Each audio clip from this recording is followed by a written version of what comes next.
Hey everyone. Sorry if I haven't been posting in since forever. Um, but I've been incredibly busy and um, you know, the whole school year and um, trying to do work on my mental health and stuff.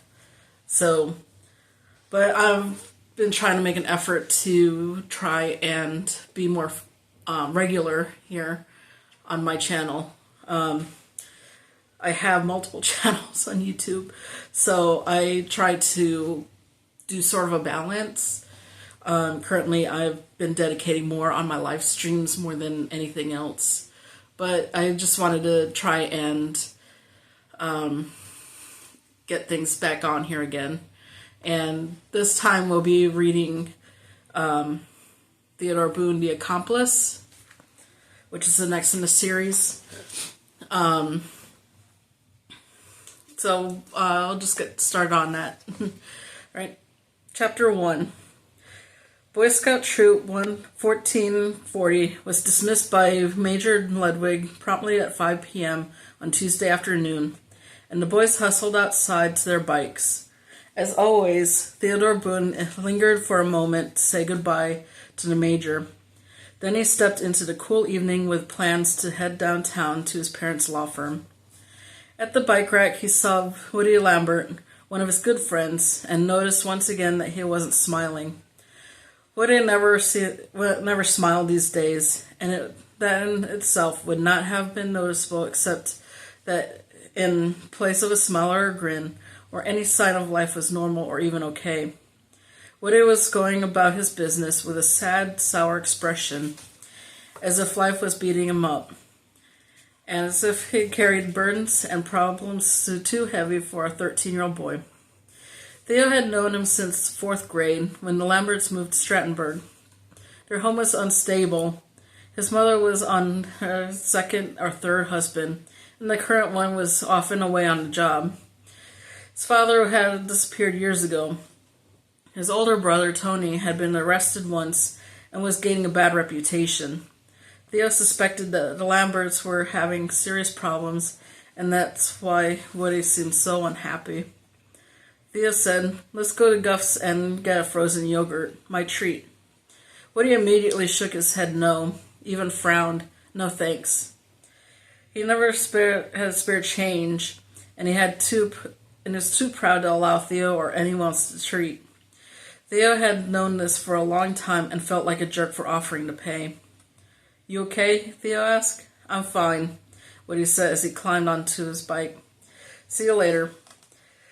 "Call me if you need me," Theo said, and watched him right away. Woody did not respond.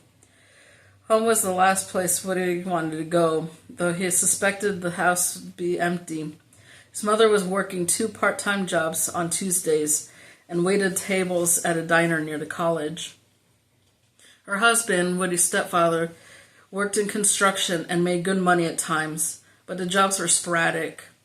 Currently, he was out of town, 2 hours away, and Woody hadn't seen him in a month.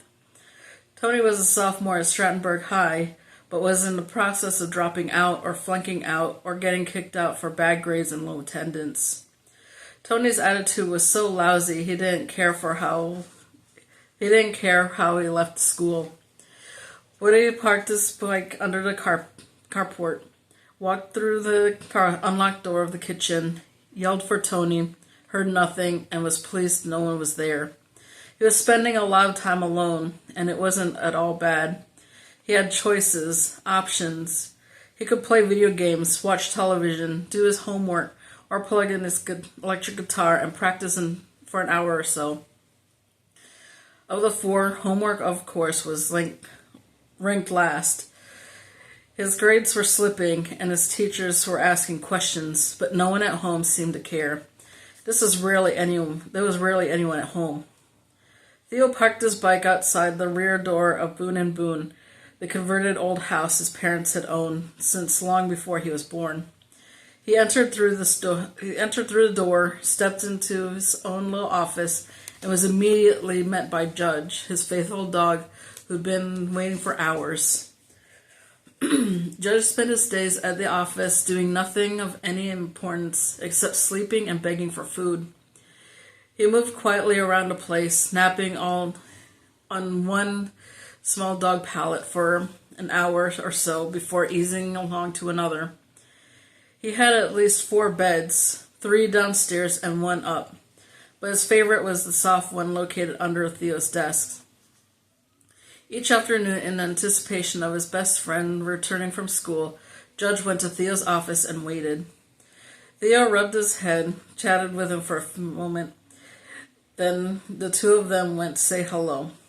Vince, the paralegal, had left for the day, and his door was closed. Dorothy, the real estate secretary, was hard at work but stopped for a second to inquire as to how Theo's day had gone. The door to his mother's large office was closed, a clear indication that she was meeting with a client. She was a divorce lawyer. Most of her clients were women, and when they had met behind closed doors, things were usually tense. Theo did not even think about knocking. He had no plans to be a divorce lawyer.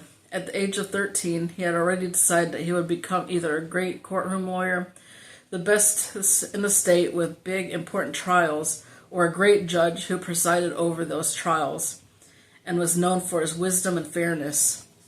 Most of his friends were dreaming of careers as professional athletes or computer geniuses or brain surgeons or perhaps even a rock star or two, but not Theo. He loved the law and longed for the day when he was a fully grown man with dark suits and fine leather briefcase. However, according to his parents, he must finish the 8th grade, then suffer through high school, college, and law school.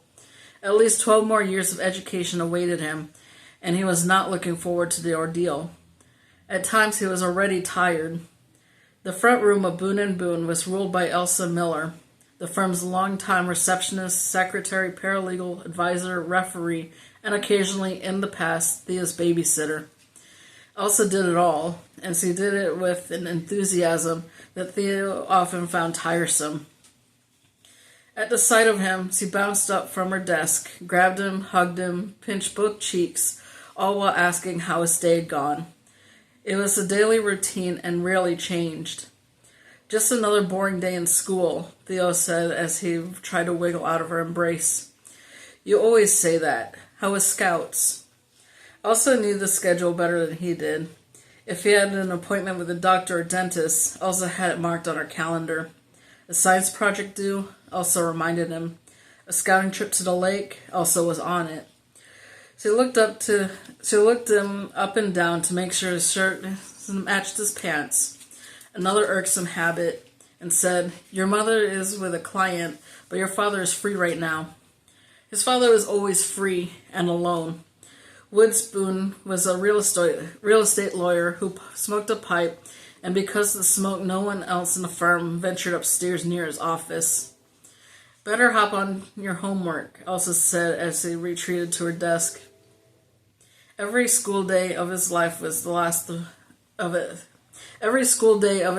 at least 3 people, his parents and Elsa, reminded him to do his homework.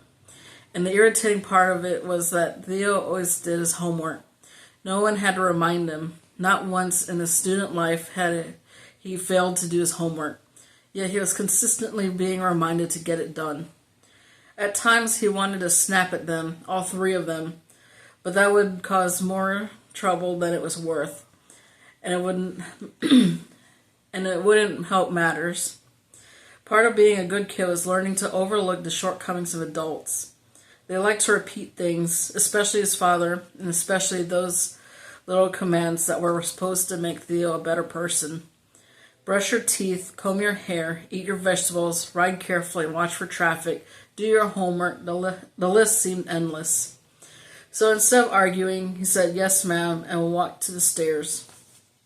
Judge was at his heels, and they headed up, making as much noise as possible. His father was known to nap in the late afternoon, and Theo, being a good kid, did not want to embarrass him by barging in mid-snore. But Mr. Boone was wide awake and lost in the usual pile of papers on his desk. A thick, rich aroma of pipe smoke hung in the air. which Theo had never found to be unpleasant. "Well, hello, Theo," his father said, looking up as as if surprised. Same greeting virtually every afternoon. "Hey, pup," Theo said as he fell into a soft leather chair across the desk. "Are you busy?" "Busy," Mr. Boone repeated as he waved his arms at the mound of paperwork, as if he had far too many clients. "Never too busy for you. How was school?" "Boring as always, but Scouts is fun. We're headed to the lake in 2 weeks." "I know. The major invited me to tag along, but not this time." They had had this conversation at least 3 times already.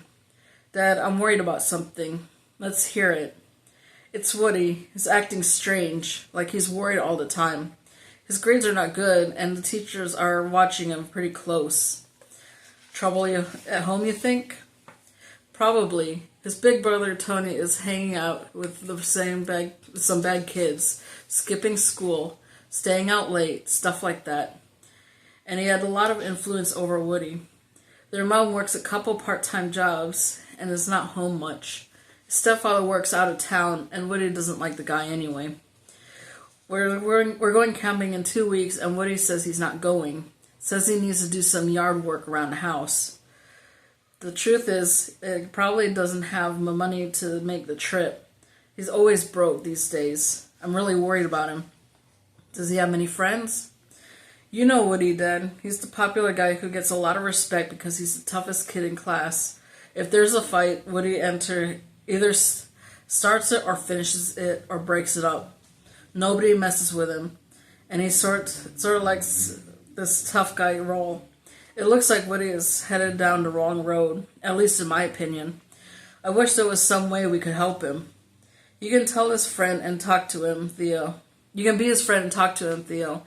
He always liked you. Be a positive influence. Encourage him to study and do his homework. Talk about what it will be like when you guys go off to high school next year. The sports, the girls, the football games, the field trips, all the fun stuff you'll be involved in. I don't suppose there's anything you and Mom could do. I'll talk to her and we'll think about it, but it's usually a bad idea to get involved with somebody else's kid. We've got our hands full raising you." He laughed, but Theo wasn't in the mood for humor. "Thanks, Dad. I'll get busy with the homework." "Sure, Theo, and I'll discuss it with your mother." Theo and Judge went downstairs to his little office. Judge curled up on his bed and immediately went to sleep, completely unworried about anything. Theo envied him, the life of a dog, sleeping, eating, occasionally chasing squirrels and rabbits, no troubles at all. And that's the end of chapter 1.